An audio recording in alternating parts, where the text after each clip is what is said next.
altos relacionados con la cromosomía, sino con una incidencia de preeclampsia aumentada, anomalías congénitas prevalentes y muerte fetal por las consecuencias de la disfunción fetal, sobre todo de la preeclampsia y Hay algunos ajustes alimentarios en el embarazo que hay que considerar. El mito de que una embarazada tiene que comer por todo es un mito. En el primer trimestre el aumento calórico es bastante corto, como 100 kilocalorías por día. Esto aumenta hasta 340, 50 en el segundo trimestre, donde ya tenemos que lograr el aumento proteínico de más 25 gramos de proteína al día. Y en el tercer trimestre puede aumentar el aumento calórico, el rendimiento calórico además del basal, en 500 kilocalorías por día, sobre todo en el tercer trimestre.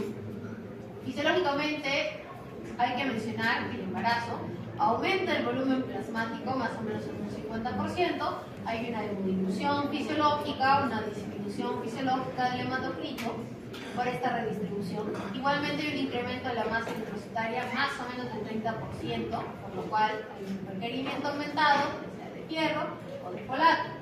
Tienen que ser suplementados, sobre todo el último, en gestación. Hay un aumento del índice metabólico basal por todos los procesos fetales, embrionales y fetales que se dan, más o menos en un cuarto del requerimiento calórico, y esto se da pues la traducción calórica día aumentada diario. Hay una expansión uterina, un crecimiento fetal, un aumento de los linfocitos, un aumento, una hipertrofia de las glándulas mamarias. Por lo tanto, el embarazo se define como un estado anabólico temprano, buscamos almacenar, y catabólico tardío, que se emplea en la distribución de la ganancia de crecimiento fetal y de los órganos anexos, con una redistribución común. Situación especial merece un desorden metabólico del embarazo, como el diabetes mellitus previa, son las diabetes que hay encontrada antes del embarazo, o una diabetes gestacional. Es importante entonces guardar el control glicémico estricto de nuestros pacientes, y eso está orientado, como comentábamos en la sesión pasada, en lograr un índice glicémico bajo y una distribución adecuada de los carbohidratos. En estados de alteración específica o la mala metabolización de algunos aminoácidos como la fenilcetonuria, encontramos que hay que prevenir la suplementación o dar una dieta sin fenilalanina para prevenir microcefalia, déficits neuronales, déficits intelectuales o alteración del desarrollo fetal.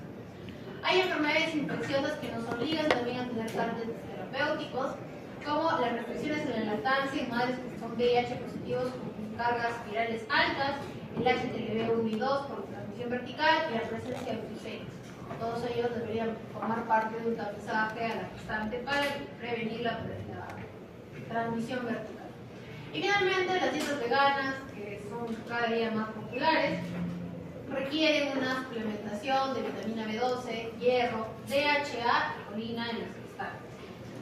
Esta nutrición durante el embarazo tiene un efecto programador epigenético. Lo que consuma la madre tiene un efecto sobre el feto, no solamente en su desarrollo fetal, sino cómo se va a emplear en la primera infancia y con consecuencias metabólicas importantes.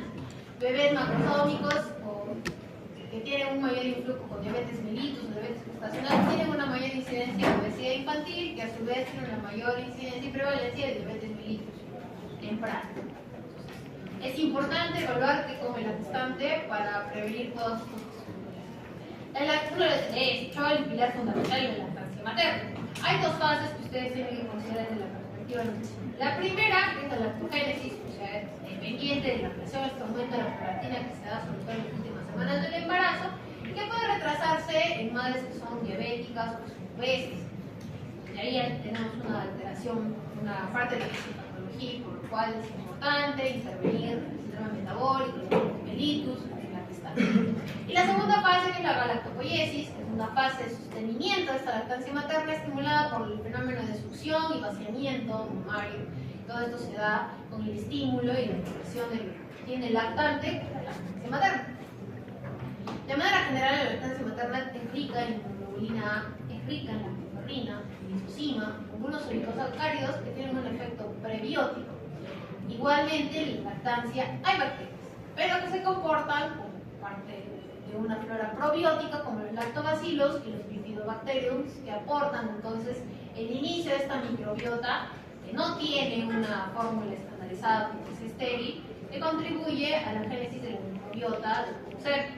Los micronutrientes también son componentes importantes de la lactancia materna, como las vitaminas liposolubles, la B12 y algunos ácidos grasos, sobre todo en la segunda etapa de la lactancia materna, y dependen íntimamente del estado nutricional materno.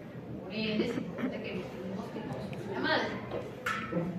Teóricamente, entonces, las mujeres en el embarazo y la lactancia deben tener los requerimientos. Estábamos hablando de nutrición estándar de la OMS de 2.000 kilocalorías. En el embarazo aumenta, ya hemos visto, unas 400, 500, 540 kilocalorías. Y en la lactancia este requerimiento es aumentado.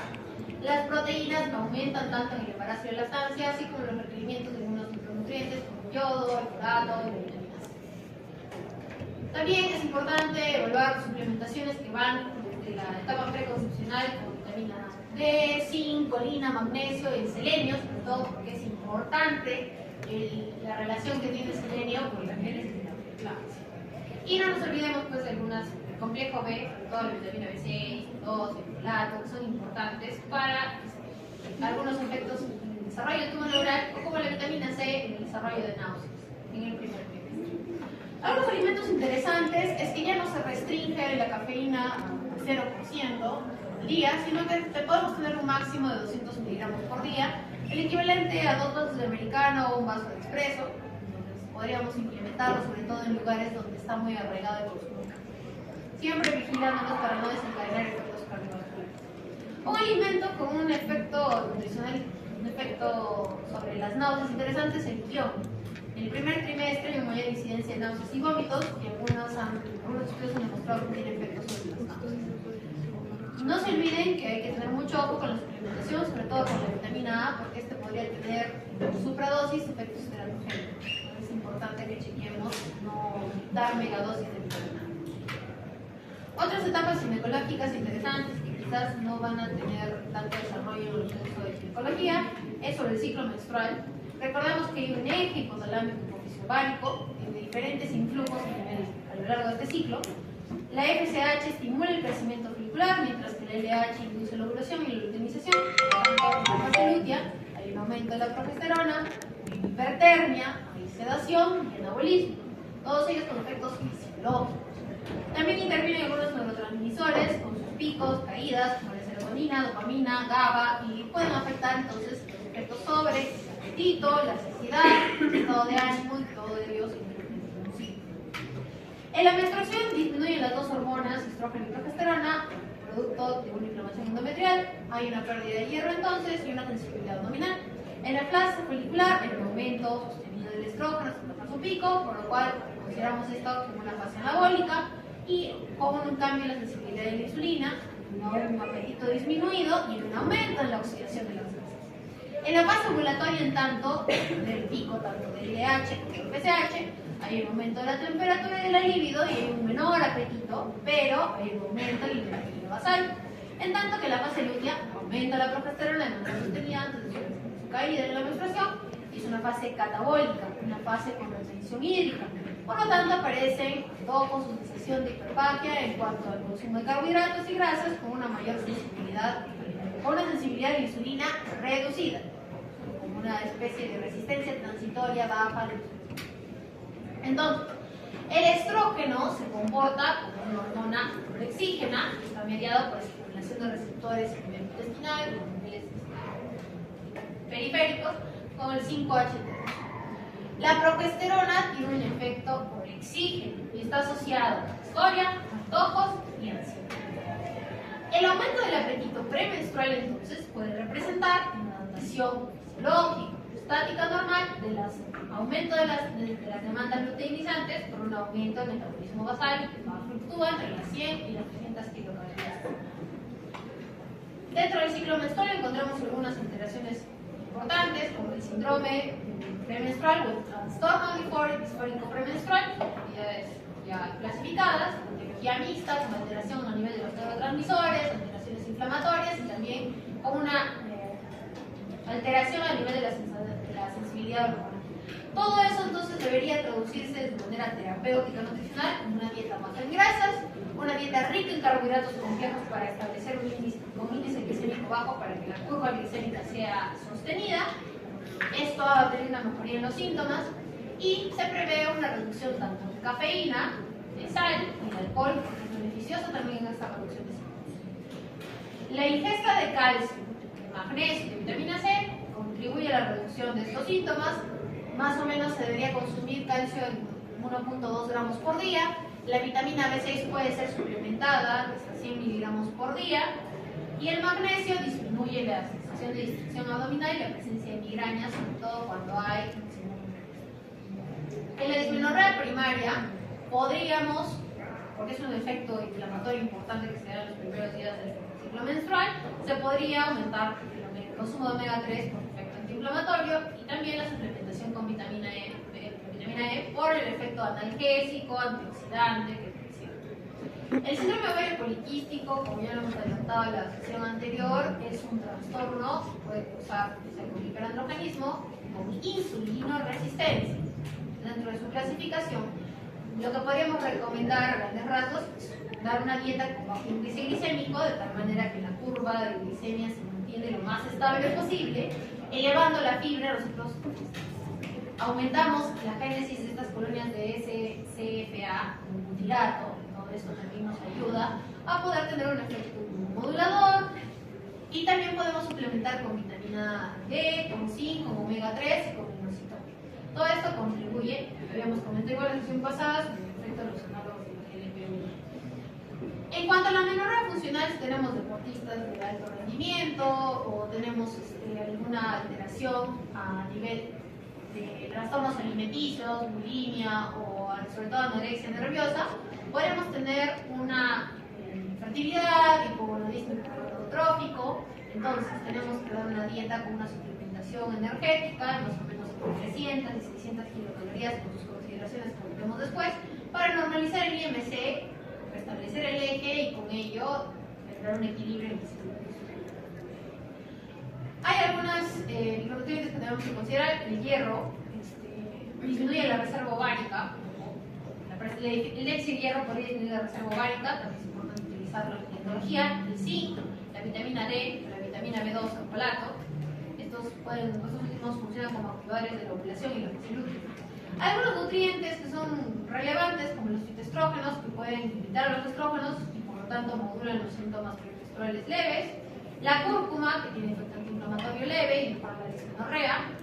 Los probióticos, que modulan el eje a través de la modulación de la microbiota, el eje intestino-cerebro. Y también el omega 3 por sus efectos antiinflamatorios. Puede ser útil también en el síndrome ovario poliquístico, en la dismenorrea, y algunos también postulan que en el síndrome de otra etapa de la vida que tenemos que considerar, a pesar de que quizás es la única vez que lo vamos a ver dentro del curso, es la nutrición pediátrica. El próximo año verán que los primeros 1000 días de vida son excesivamente relevantes y establecemos el microbioma intestinal. Aquí consolidamos el patrón de crecimiento del niño y también formamos conexiones neuronales importantes, sobre todo por el consumo de nutrientes como DHA, hierro, colina y el zinc. Por lo tanto, cualquier déficit nutricional severo o sostenido durante este periodo tiene trastornos o cambios epigenéticos duraderos relevantes en el paciente. Por eso es importante supervisar, por eso es que de hecho la Estrategia Nacional brinda controles periódicos en estos 3-5 primeros años de vida. De manera general, en los primeros 6 meses tenemos un requerimiento calórico por kilogramo aumentado, es el mayor que encontramos de todas las etapas de la vida, con unas proteínas altas. Todo esto depende de la lactancia materna exclusiva, debería depender de la lactancia materna exclusiva. Entre los 6 meses y los 12 meses, cuando introducimos alimentos, el requerimiento tanto calórico como proteínico disminuye un poco, pero ojo con la evaluación de hierro, suele haber mayores tasas o un pico de anemia entre los 6 y los 12 meses, por lo cual no es raro suplementarlo. En el tercer año de vida, estos 1000 días de vida, se desarrolla el gusto, hay riesgo de selectividad, pero también cursa con los requerimientos de neurodesarrollo más importantes.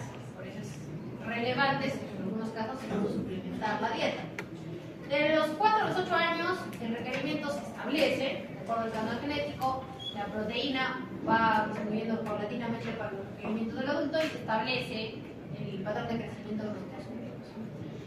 Para mencionarles que la lactancia materna es súper relevante. El contenido de la leche materna no solamente tiene inmunoglobulinas, hay factores inflamatorios demostrados, como hemos visto los angiosacáridos, tienen un efecto prebiótico. Se pasan nucleótidos, se pasan leucocitos vivos de la madre, por lo tanto tienen un efecto inmunomodulador crucial. Y se debería suplementar si queremos vigilar que la vitamina D se tiene que dar en 400 unidades por día, la vitamina B12 sí o sí se tiene que suplementar en el lactante si la madre es vegana. El hierro se debe suplementar si tenemos con la consideración con 4 meses un bajo peso o lactancia materna exclusiva prolongada. Si el paciente rechaza hasta los 7-8 meses de producción de papillas, también deberíamos suplementar hierro porque se agotan estas recetas. La leche materna entonces es importante, se ha demostrado que disminuye el riesgo de infecciones respiratorias, hay una relación inversa con respecto a la incidencia de diabetes tipo 1 y el consumo de lactancia materna, tiene una relación íntima con la génesis de la enfermedad inflamatoria intestinal y de la obesidad en adultos. Entonces es importante brindar este compuesto nutricional casi completo en los 6 primeros meses de vida de manera exclusiva y buscar fórmulas que se asemejen lo más posible a la lactancia materna, la leche materna, si no es factible brindarla de manera exclusiva. Lamentablemente no solo depende de brindar leche materna, cuando introducimos alimentos a partir de los 6 meses, tenemos también algunas conductas que lidiar con los padres, o que de repente una conducta cultural aprendida. Muchos dicen que si rechaza el alimento, que rechazar el alimento lo volveremos a probar en 1 o 2 meses. Se ha visto que si probamos 8 o 10 veces generamos un patrón alimenticio, una conducta aprendida. Entonces, el primer rechazo no involucra que no debemos suspender ese alimento, salvo que tenga una reacción alérgica, totalmente diferente. Se tiene que probar texturas progresivas. Si uno tiene un sobrinito, vean, primero se prueben papillas, luego trozos blandos, para luego ir a los sólidos. Entonces, de esa manera probamos una mayor efectividad de poner la producción de alimentos. Del primer año hasta los 3 años se responden a diferentes señales de hambre y saciedad. Lo importante es establecer horarios estructurados en un ambiente sin estímulos lumínicos interesantes como las pantallas celulares, el televisor, el laptop, para no generar distracción y con eso la suspensión de la alimentación. Y en tanto que los niños mayores, cuando ya entran al nido, al colegio, tienen una autonomía alimentaria, aprenden a desarrollar el consumo de los alimentos, pero también aparecen por los factores publicitarios. Hay regulaciones en la Comunidad Europea que dicen que no se pueden dar publicidades de productos clasificados o de comida chatarra en horarios donde se espera que los niños lo visualicen. Ya aparecen después de las 8 de la noche y se restringen más o menos hasta las 8. Así deberíamos disminuir el estímulo o las conductas aprendidas en el niño, cosa que no pasa en nuestro país. Algunas enfermedades crónicas a la cabeza, la obesidad infantil, son un problema actual también en nuestra sociedad. La obesidad pediátrica puede estar causada por este desbalance energético de las dietas ricas en ultraprocesados y algunos otros factores genéticos, ya sea de un solo gen o multigenético. También esto desencadena cardiopatías tempranas. Es increíble ver pacientes hipertensos de 20 o 21 años con hipertensión secundaria, una aterosclerosis. Y también la presencia de prediabetes, síndrome metabólico, diabetes mellitus 2, que cada vez se da con una edad más temprana. Entonces, la obesidad infantil es uno de los retos a nivel de salud pública porque genera mucho coste en un adulto que ya está con enfermedades crónicas que no debería tener. Para ello, la nutrición tiene un rol importante como prevención primaria para adquirir conductas nutricionales saludables. Algunos nutrientes que debemos considerar en pediatría ya está suplementado. Hablamos en la sesión pasada de que hasta hay leches que vienen suplementadas con DHA, o sea, omega 3, suplementadas con hierro, como las leches pediátricas o también leches de consumo normal para niños. El zinc, ojo con la vitamina A, que es importante en la primera infancia. Los probióticos, que también se deberían de dar ante cualquier proceso viral, porque podría haber una disbiosis por ahí. Y las fibras fermentables, que no deberían de faltar. Entre los 2 y 5 años hay un proceso en que el niño se vuelve muy selectivo. Puede rechazar algunos alimentos con fibra, sobre todo si no están condimentados, lo cual es un consumo dietario, un patrón dietario que se está estimulando en los últimos años. Entonces, debemos de promover el consumo de fibras fermentables, sobre todo para generar una maduración intestinal, que no haya alteraciones en la microbiota y con eso disminuir las tasas de enfermedad intestinal, síndrome irritable o de algunas dispepsias no clasificadas, ¿no? Y también mejorando de manera inmediata, de manera a corto plazo, el seguimiento funcional. Hay entonces un rol en el desarrollo de la microbiota intestinal en pediatría, porque nosotros programamos de esta manera a través de los nutrientes cómo se va a comportar el intestino, la regulación intestinal, la regulación de la flora, del microbioma del paciente pediátrico. Y eso también no solamente tiene un efecto a nivel del enterocito, sino de la salud inmunológica. Recordemos que hay un rol inmunológico en el sistema digestivo. Y promovemos una epigenética nutricional, así disminuimos la programación inflamatoria y con ello la expresión génica de algunas enfermedades inflamatorias, entre ellas el síndrome metabólico. No brindar entonces leche de vaca antes del año, esto aumenta el riesgo de anemia por déficit de hierro, la pérdida intestinal oculta. Usen siempre las escalas validadas de la Organización Mundial de la Salud con respecto al crecimiento o el riesgo de malnutrición. Hoy por hoy ya no se manejan los de porcentiles, sino línea Z. Y no se olviden de las dietas basadas en plantas, porque necesitan una suplementación sí o sí. En el caso de los niños, no solamente de B12, sino de hierro, DHA y zinc. Una etapa media olvidada dentro del desarrollo, incluso nuestro programa de salud, es la adolescencia. Si bien es cierto, hasta los 5 años hay controles periódicos del niño, después se recomienda, pero no se manda a hacer controles anuales. Entonces ahí podemos perder de vista algunos aspectos importantes. En la adolescencia entonces hay un influjo primero central con la secreción de GnRH que estimula la producción de las hormonas sexuales secundarias, hay un crecimiento acelerado, hay cambios en la composición corporal, un fenómeno de osteogénesis de parte donde ya si hablamos de masa ósea adulta y un aumento de nutrientes por lo tanto. Entonces se requieren mayores requerimientos para apoyar todo este fenómeno de crecimiento, hipertrofia y hiperplasia. Esto también tiene relación con el desarrollo psicosocial. Hay muchas conductas alimentarias o patrones alimentarios aberrantes, ya sea por déficit o por aumento, y algunas influencias sociales relevantes que tenemos que considerar dentro del proceso de la adolescencia. Les presento aquí algunas diferencias entre cómo son la alimentación en adolescencia de hombres y mujeres. Ya sabemos que los caracteres sexuales secundarios, como las hormonas, testosterona, estrógeno, progesterona, brindan entonces diferentes características y con ello distribuciones corporales. Fisiológicamente tienen mayor cantidad de proteína, las mujeres almacenan más grasa y por lo tanto los requerimientos nutricionales van variando de acuerdo si tratamos fisiológicamente de hombres y mujeres. Con ello también algunas diferencias en los nutrientes que son relevantes de destacar, como el zinc, sobre todo el hierro en mujeres, porque aquí aparecen los ciclos menstruales.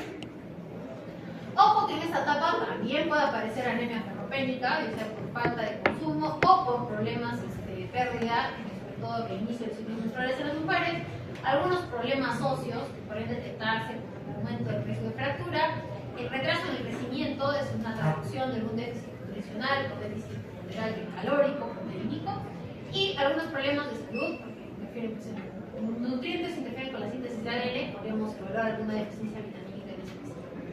Algunas condiciones que tienen que evaluar son problemas de salud pública prevalente, no solamente la obesidad en el adulto, sino en el adolescente. Hay conductas, patrones alimenticios, que ya lo hemos conversado, que aumentan el riesgo del síndrome metabólico, por lo tanto hay que intervenir de manera temprana. Ya no considera como una prevención primaria, sino secundaria. Hay que restringir la dieta, tener un patrón calórico, hipocalórico moderado, no inferior a 1500 kilocalorías, en el adulto, sino más o menos no disminuir de las 1500 kilocalorías, porque recordemos que estamos en una etapa de crecimiento. El plan sí o sí tiene que ser individualizado, evaluar los nutrientes, las vitaminas de nuestro paciente, el canal genético al que pertenece y el entorno al que se desarrolla. No se olviden de que hay un entorno cultural que no podemos olvidar, que a veces tiene mucho peso, sobre todo en el adolescente, y también promover el ejercicio. Esto estimula también el adecuado funcionamiento o la mejoría de la sensibilidad de la insulina. También en esta etapa se pueden desarrollar trastornos de la conducta alimenticia. Hay mujeres presentes que desarrollan anorexia nerviosa, bulimia, trastornos por ratones, y no olvidarse que los hombres cada vez tienen una mayor incidencia de vigorexia, que también es un trastorno alimenticio.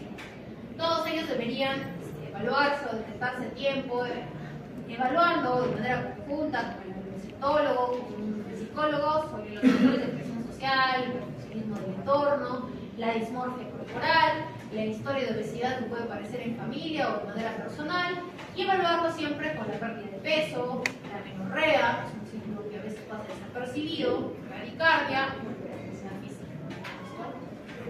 ¿Listo? Algunos desórdenes menstruales pueden tener relación con lo que se consume. Hemos visto que la menorrea funcional, la restricción calórica o ejercicio es más prevalente en adolescencia también. Hay una disminución de la leptina y esto aumenta, suprime el LDL, lo cual genera una anorexia.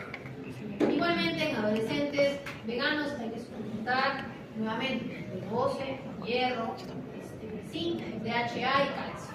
Hay que monitorizarlo cada 6 meses para evaluar si se requiere perpetuar esa suplementación o bajar los dosis. Y cuando pasan la adultez, que todos ustedes son adultos jóvenes, pasan ahí, trabajan, duermen, duermen y luego un día se jubilan, llega a ser adulto mayor, y aparecen algunos fenómenos interesantes desde la perspectiva nutricional. El primero es la sarcopenia, quizás el más prevalente porque es una pérdida, que hemos visto, de la masa y de la fuerza muscular. Primero de la fuerza, luego de la masa. Hay un fenómeno de inmunosenescencia, disminución de la función inmune en el adulto mayor. Hay alteraciones sensoriales, una disgeusia o una alteración en el olfato que hace que no sea tan placentero comer. Se vuelve una experiencia más de rutina.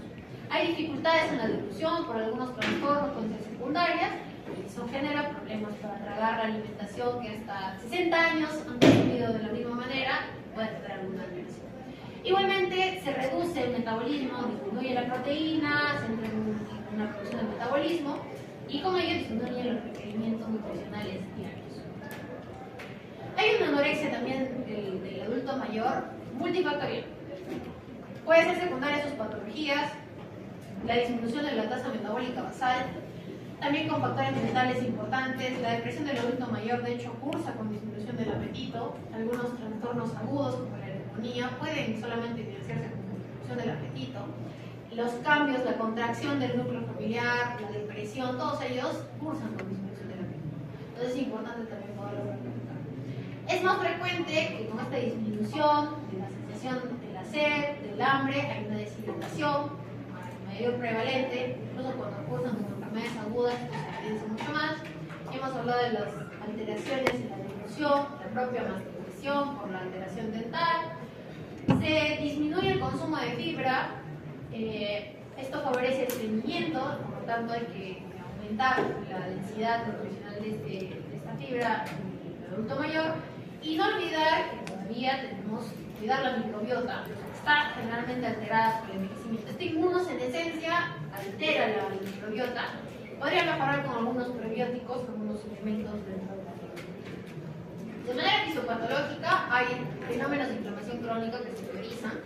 El aumento de las citoquinas proinflamatorias activan entonces las células natural killer y todas ellas tienen relación con aterosclerosis, con cáncer, diabetes mellitus y enfermedades. Entonces, todos ellos también son targets terapéuticos para la nutrición. El adulto mayor entonces tiene una mayor incidencia de nutrición proteico-energética, puede afectar hasta 3 de cada 10 adultos mayores, esto puede aumentar de acuerdo si son adultos mayores frágiles, complejos, y se puede evidenciar por la pérdida de peso involuntaria, debilidad, la pérdida del apetito o también el aumento del índice de caídas. Algunas escalas que pueden utilizar, adelantando la última sección de la fase, es el MNA, el SARC-F, sobre todo para evaluar sarcopenia. Y hay un síndrome muy interesante que también no tiene mucha boga como la pandemia, es el síndrome de fragilidad. La pérdida de peso de más o menos unos 4 o 5 kilos por año, con un aumento de debilidad muscular, la lentitud, el agotamiento y la baja actividad, podrían también tener una relación con la disminución de las proteínas y la vitamina D, por lo cual son objetivos terapéuticos aplicables. El adulto mayor también hay un aumento de la osteoporosis, que está favorecida por la disminución de calcio, de vitamina D, está también favorecida por el sedentarismo, que activa, o mejor dicho, inactiva el mecanismo de reflexión ósea y la pérdida hormonal postmenopáusica. Algunos adultos mayores, al vivir más, desarrollan algunas enfermedades crónicas, por lo cual tienen un montón de terapéuticas. La primera es la terapéutica antihipertensiva, que hemos visto en gran parte de los adultos mayores. A la cabeza están los diuréticos, entonces hay una pérdida crónica de potasio, de magnesio. La metformina a largo plazo puede acabar también con una absorción función disminuida de la B12.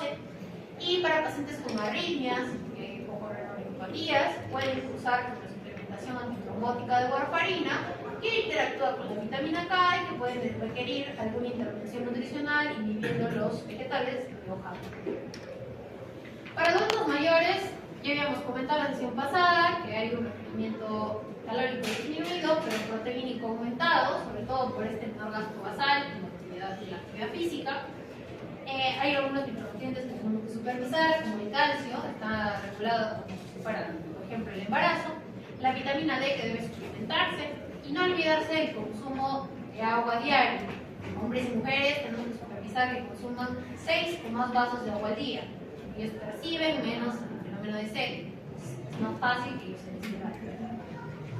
Algunas recomendaciones de manera general para el adulto mayor es siempre promover el ejercicio moderado, aquellos que puedan aumentar o mantener la masa muscular a través de una actividad física regular, promover el ejercicio de resistencia, algunos ejercicios de levantamiento de pesas moderados podrían contribuir a que esa proteína efectivamente se vaya a almacenar en el músculo. Tenemos que dar suplementación hipercalórica, sobre todo en casos de sarcopenia, para poder estimular este consumo que hablábamos de proteínas y carbohidratos, fraccionar las comidas si hay alguna alteración importante. El uso de probióticos y prebióticos es algo que no debemos descuidar en el adulto mayor. Hay algunas fórmulas, por ejemplo, Bacteria Plus, que ya viene con fibra, también es importante. Y alguna fortificación de alimentos, si hablamos de algún déficit específico, podemos utilizarlos. Algunas fórmulas como Sure Advance, Sure HMB, todos vienen fortificados. En el caso de grupos específicos, como deportistas de alto rendimiento, que ninguno de nosotros somos deportistas de alto rendimiento, pero si hablamos de Gladys Tejeda, de Iber de García, fondistas, todos ellos requieren más carbohidratos, más proteínas, una cantidad de lípidos a veces restringida, con una priorización de grasas monoinsaturadas y omega 3, pero también conservar estos fenómenos pre-entrenamiento, dentro de la actividad sostenida y post-entrenamiento. Entonces, todos estos fenómenos pueden coexistir y tenemos que evaluar diferentes etapas. Si alguno de ustedes llega a interesar la medicina del deporte, gran parte de su trabajo igual es contemplar esta sinergia entre lo que se come, cuando se come, sobre todo el requerimiento de las proteínas. A manera de grandes rasgos, las proteínas pueden brindarse hasta 2.2 gramos, generalmente los puedes dividir en tomas. Es muy útil brindar suplementación proteínica post-entrenamiento, de esa manera se puede activar una ruta para que llegue directamente hacia el músculo. De hecho, se prefiere tomar después del ejercicio. Y algunos otros suplementos que puedan aumentar el metabolismo, como la cafeína. Ojo con aquellos metabolizadores. La creatina, que ya sabemos que tiene que tocar antes, como un booster, porque no tiene un efecto estructural importante. La beta-alanina también se puede usar en deportes de alto rendimiento, como el crossfit, boxeo, algunos esfuerzos intensos pero cortos. El soporte de algunos extractos de verduras se usan en deportes como ciclismo, carreras, en deportes sobre todo aeróbicos. Y la proteína de suero se puede dar, se usa post-entrenamiento. Algunas vitaminas y minerales solamente se debe dar en casos específicos. Algunos nutrimentos que tenían algunos efectos, cuya evidencia no es significativa, el bicarbonato de sodio en algún momento en los 90 apareció, se decía que era útil, no hay diferencia significativa. El uso de glutamina, que es un modulador estructural, tampoco tiene diferencia significativa. Puede beneficiar de alguna manera el post-entrenamiento, pero no debería venir enriquecido de manera estricta.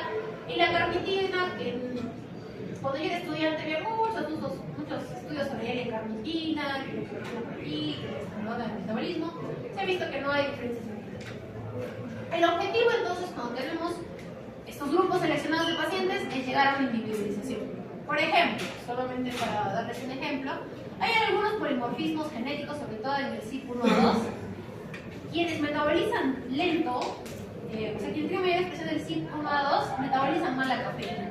Por lo tanto, si eres deportista, tienes este polimorfismo genético, no deberías brindarle shots de cafeína o estimulantes a este tipo de paciente porque desarrollamos taquicardia, arritmias y su rendimiento va a ser afectado. Entonces, a esto llegamos, establecer límites o establecer individualización del paciente para saber qué tipo de terapéutica dar. Esto nos va a brindar, así como otros polimorfismos, evaluar la respuesta a ciertos usos nutricionales que vamos a dar o a cierto grupo de nutrientes. Otro grupo de nutrientes especiales son los fitoestrógenos, tienen algunos usos interesantes. Se encuentran tanto en soya, en lino, en trigo, en uvas, en algunas leguminosas, y tienen algunos mecanismos como el agonismo parcial del estrógeno.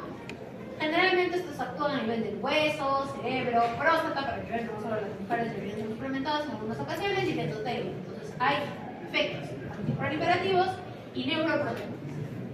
Tiene actividad antioxidante también, disminuye la expresión de algunas reacciones redox sensibles que tiene RP2, y efectos antiinflamatorios demostrables, disminuyen la expresión de citoquinas inflamatorias. Igualmente, la inhibición de la tirosinasa y angiogénesis tienen implicaciones relevantes anticancerígenas.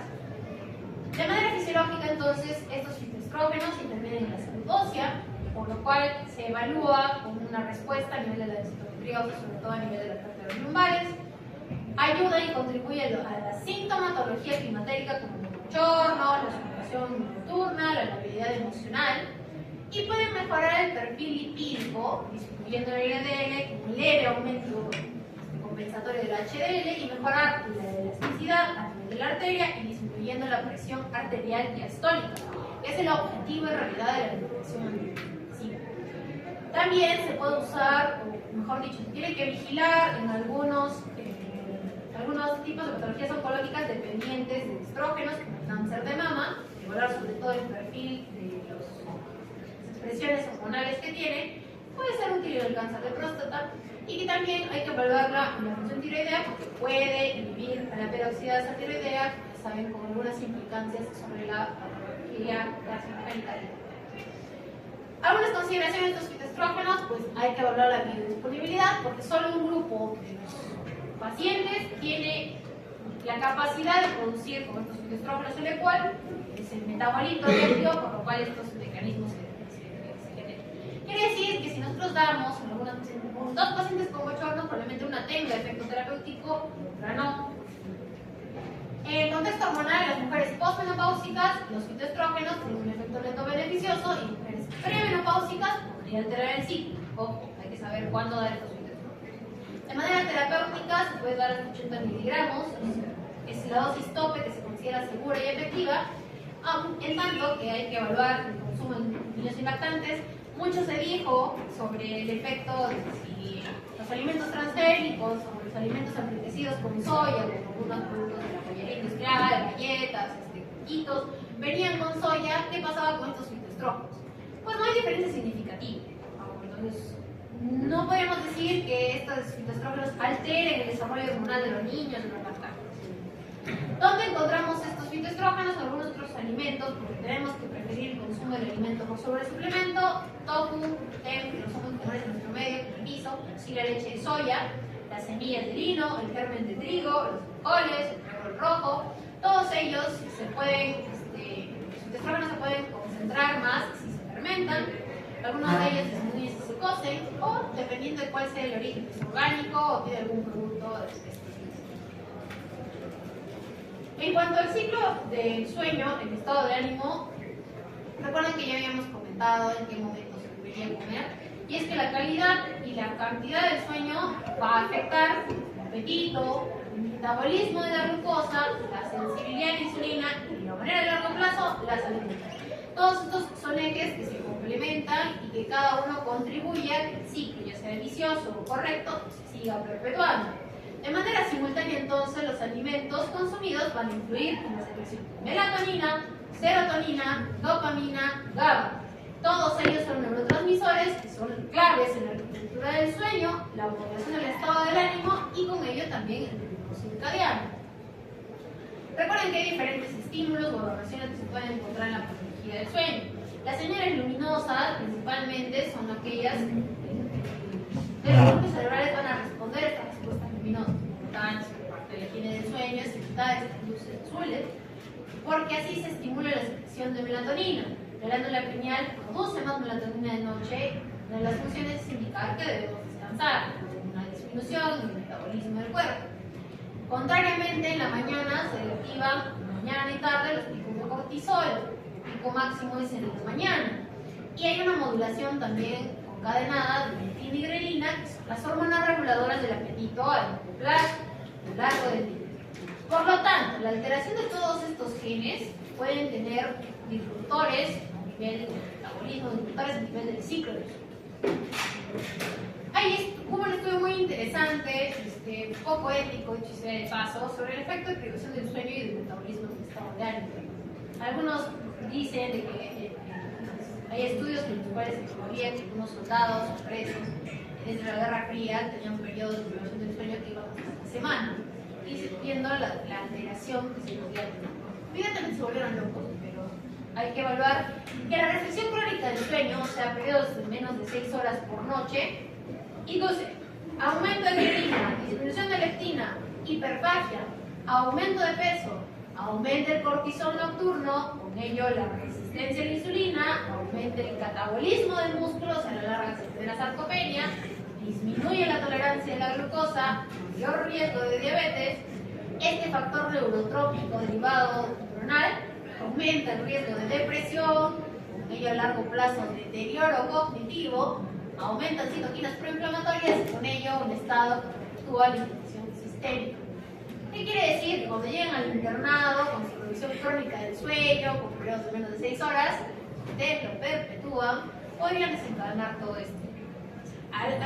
A corto plazo van a ganar peso, luego resistencia a la insulina. Algunos, si ya tienen factores genéticos y variados, pueden desarrollar diabetes mellitus. Lo peor de todo esto es que cada vez les va a costar aprender más. Entonces, no tengan periodos prolongados de privación del sueño. Provean una higiene del sueño, empiece desde la hora de estudiar. Estudien a último momento, si no, evidentemente tienen efectos sobre lo que aprenden más adelante. Algunos nutrientes, entonces, sobre todo, no deberían brindarse para promover un ciclo del sueño adecuado. La cafeína. A mí no me hace nada la cafeína o toda la que yo puedo tomar a las 12 de la noche, igual duermo. Bacán, tienes una adecuada metabolización con este gen CYP1A2. Pero ¿qué pasa con el otro porcentaje que no? No consuman cafeína después de las 2 o 3 de la tarde. Recuerden que es el último pico de cortisol, por ello podría afectar el ciclo del sueño. Tampoco consuman alcohol. Yo sé, son jóvenes, tienen que hacer cosas de jóvenes, no sé quién para juzgarlos. Pero recuerden que el alcohol reduce la latencia del sueño. O sea, después de que celebren sus exámenes de fase, van a tener una mala noche. Disminuye, fragmenta este sueño REM y también el sueño profundo. Entonces van a sentir que casi se acuestan y se levantan con las mismas. Ese es un efecto que produce el alcohol en la noche. ¿Ya?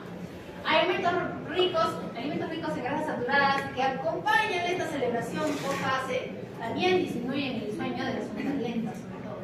Y si lo acompañan con algunos cócteles que tienen azúcares simples, ¡oh maravilla! Se consumen en exceso, producen hipoglicemias rebotes y con ello una activación simpática. Cuando se vayan a dormir, no solamente por efecto del alcohol, sino también por uso de los azúcares simples y las grasas, lo van a descargar. Entonces, evitemos todos estos dentro de una conducta adecuada. Algunos trastornos neuropsiquiátricos también se han relacionado con alteraciones nutricionales, porque todas ellas son alteraciones de serotonina, dopamina y dietas ricas en ultraprocesados que se asocian con una mayor incidencia de depresión. En tanto, patrones dietarios que disminuyen estos patrones como dieta mediterránea proveen un patrón antiinflamatorio y reducen el riesgo o la severidad de los síntomas. Algunos trastornos afectivos no muy comunes en nuestra ciudad por los días de sol año que tenemos, el trastorno afectivo estacional, que requiere de una mayor protección de luz matinal. Pero curiosamente, cuando estamos en temporada de lluvia, muchos de los periferias hemos dicho, no, me dio la nevada, triste, taciturno, cansado, y esto puede deberse al trastorno afectivo estacional. Para contrarrestarlo, una dieta rica en tríptofano, vitamina D, vitamina omega 3, podría ayudarnos sobre todo de diciembre a marzo. El trastorno por déficit de atención e hiperactividad, encontramos que hay una mejoría en los estudios por suplementación de omega 3. Por ende, comer en sincronía con el ciclo de luz-oscuridad mejora el metabolismo del sueño. El desayuno, por tanto, que coincide con el primer pico de cortisol, debe ser abundante y tener una cena ligera, porque ya no hay cortisol, aumenta la melatonina. Y la secreción circadiana debería mantenerse así, para ver una adecuada secreción de insulina. Esto nos lleva a la conclusión de que deberíamos tener una restricción de tiempo alimentario entre 8 a 12 horas para que podamos tener esta ventana de consumo, como ello mejorar la sensibilidad de la insulina, la presión arterial y la presencia de sueño. Así es que si los veo de internitos comiendo en el carrito sanduchero a la 1 de la mañana cuando terminé de operar, creo que no han entendido nada de lo que es. Lamentablemente, no todos podemos tener ese tipo de vida. Algunos de nosotros que somos turnos nocturnos tenemos una mayor predisposición, una mayor tasa de síndrome metabólico, mayor tasa de obesidad y también de sueño. Por lo tanto, se recomienda evitar alimentos ricos en grasa y azúcares durante el turno. Entonces, en turnos nocturnos no consuman alimentos ricos en grasas ni carbohidratos. Qué maravillas son lo que tienen los carritos sanducheros de la noche. Y prioricemos proteínas magras con carbohidratos complejos. Ergo, una ensalada con alguna proteína como atún, como pollo, con una forma culinaria adecuada, sería adecuado, platillo para aquellos que realizan turno nocturno. Mala noticia, el Luisa no da eso, da pollo con aceite y arroz. Entonces, hay que promover estas conductas, sobre todo en los hombres. Genera también pues que algunos pacientes desarrollen insomnio crónico. Es importante de manera nutricional que nosotros intervengamos de manera nutricional, como bien les explica, dieta que está baja en grasa, en carbohidratos simples, acompañado de estrategias de higiene del sueño, y así evaluamos el uso de algunos alimentos ricos en melatonina o de extractos de plantitas como pasiflora, como valeriana, que tienen rico contenido en melatonina. De esa manera se desprende entonces otra función neurológica importante que es una función superior. Consideramos por esto los principales dominadores del mundo en la función cognitiva, que apoya entonces a la neurobiología de la cognición, el DHA, ya sabemos que es un componente neuronal de desarrollo importante. La colina, el precursor de la acetilcolina, que se recordarán, es súper importante no solo en el desarrollo fetal, sino también en la transmisión del impulso nervioso. El hierro, que es cofactor de dopamina y de la movilización, el neuronal. El zinc, el folato, la vitamina D y algunos aminoácidos. En tanto, hay etapas claves donde tenemos que considerar la función cognitiva, como en la infancia y la adolescencia, donde también involucra mucho su suplementación con hierro, la evaluación de la correcta alimentación con DHA, procesamiento visual, la difusión, incluso el neurodesarrollo, y también evaluar algunas conductas aberrantes como exceso de azúcar simple y grasas trans, porque todo ello afecta a la memoria y el control inhibitorio. Si se perpetúa en la edad adulta, nosotros podemos evaluar citas con ultraprocesados, tienen alteraciones en el hipocampo por la inflamación crónica que conlleva a problemas de la inmunidad. Entonces, en la dieta del adulto deberíamos promover consumo de vitaminas en frutas, vegetales, pescados, legumbres, aceite de oliva, para preservar la memoria episódica y la fluidez verbal. Entonces, la dieta del estudiante de medicina debería ser rica en frutas, vegetales, pescado, legumbres y aceite de oliva. Entonces, si no, no les va a entrar todo el contenido de la mesa. En los adultos mayores, entonces, como ya hay una cerebral fisiológica, puede haber algunos déficits, por lo tanto hay que abordar B12, folato y omega 3. Puede haber un deterioro cognitivo leve que se revierta si estabilizamos a través de estos suplementos y también la conducción del ejercicio. La dieta mediterránea tiene un efecto sobre los mecanismos antioxidantes, antiinflamatorios y antimuscular.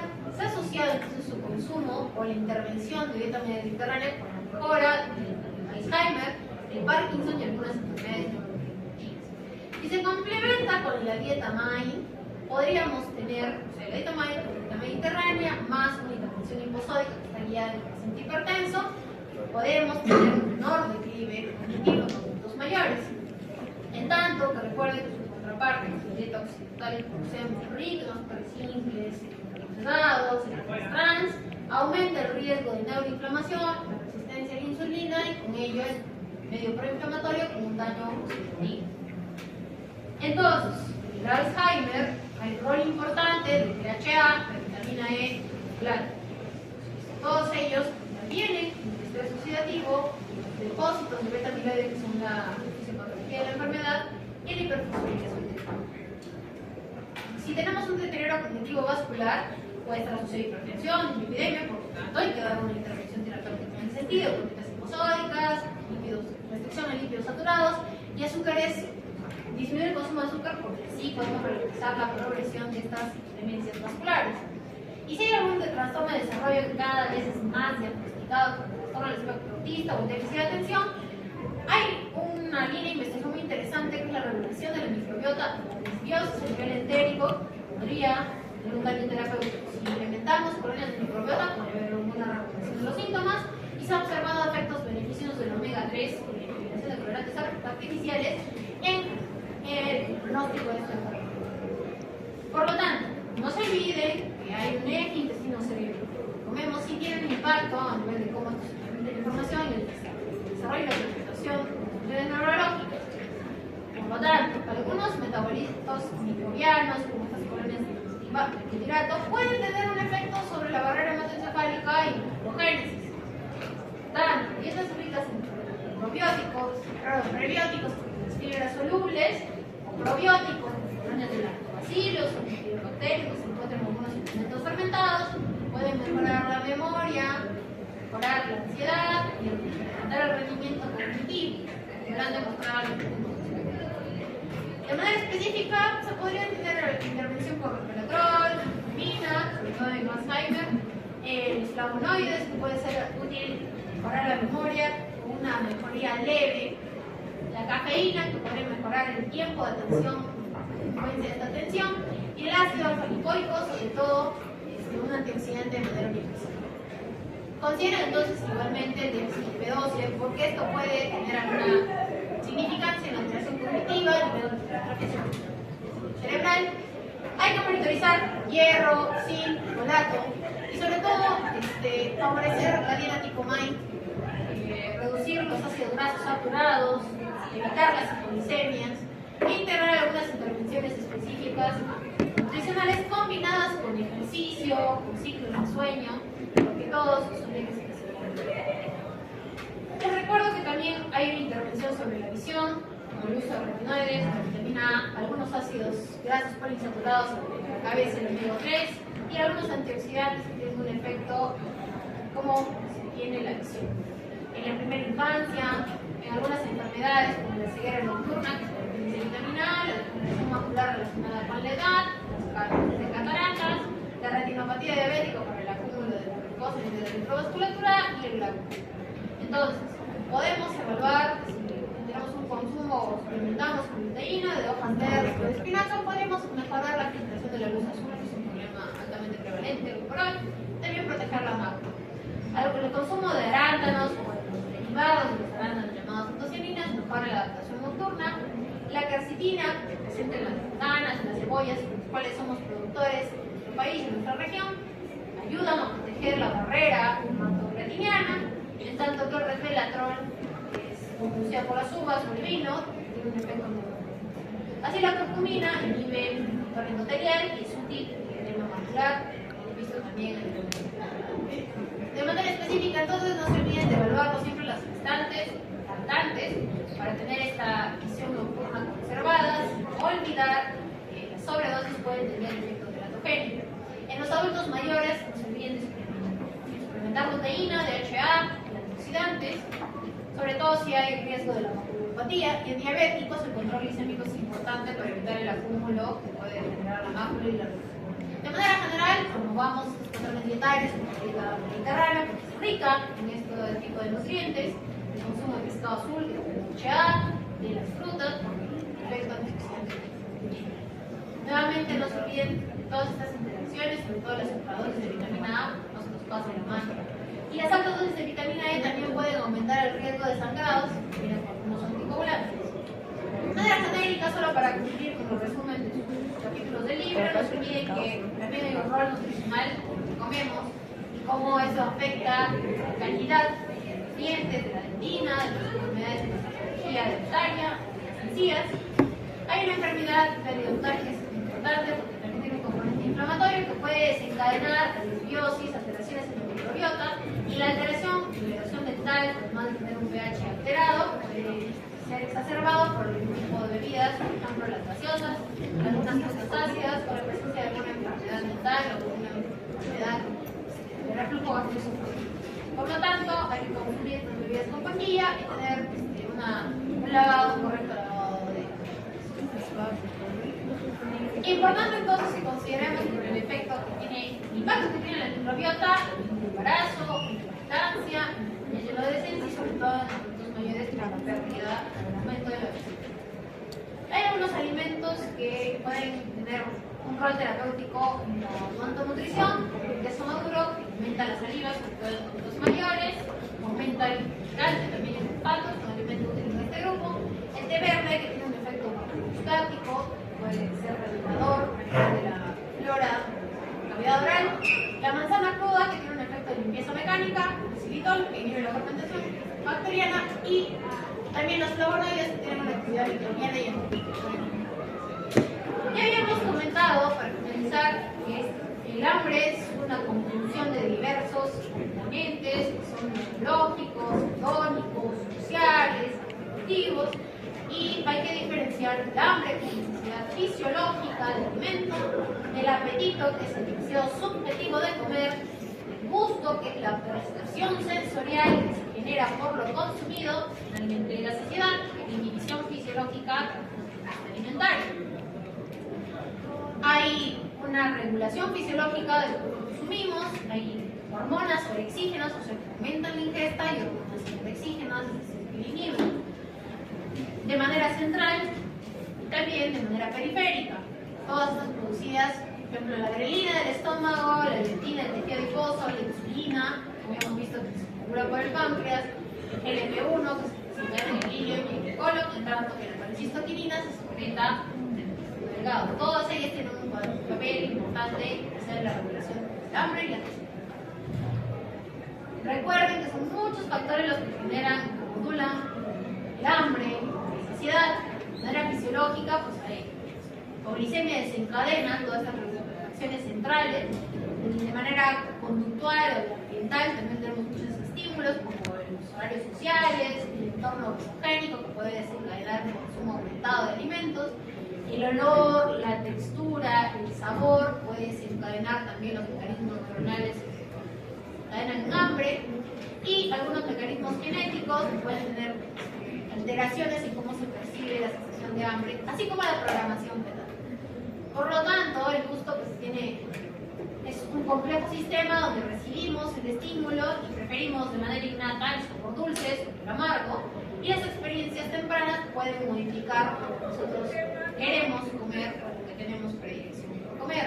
Por eso es que a los niños ya no se les da suplementos, o sea, no se integra el azúcar ni la sal de manera temprana, por lo menos se restringe los 2 primeros años de vida, para que no se tenga un hiperestímulo de estos sabores a lo largo de la vida, se tengan mecanismos de trabajo. Recuerden que la saciedad se modula por muchas cosas, incluso el consumo de proteínas podría ayudar a aumentar la saciedad, la fibra soluble retarda el vaciamiento gástrico, aumenta la sensación de saciedad, las grasas y los carbohidratos simples, en tanto, tienen un menor efecto sobre la saciedad, se pueden consumir en mayor cantidad.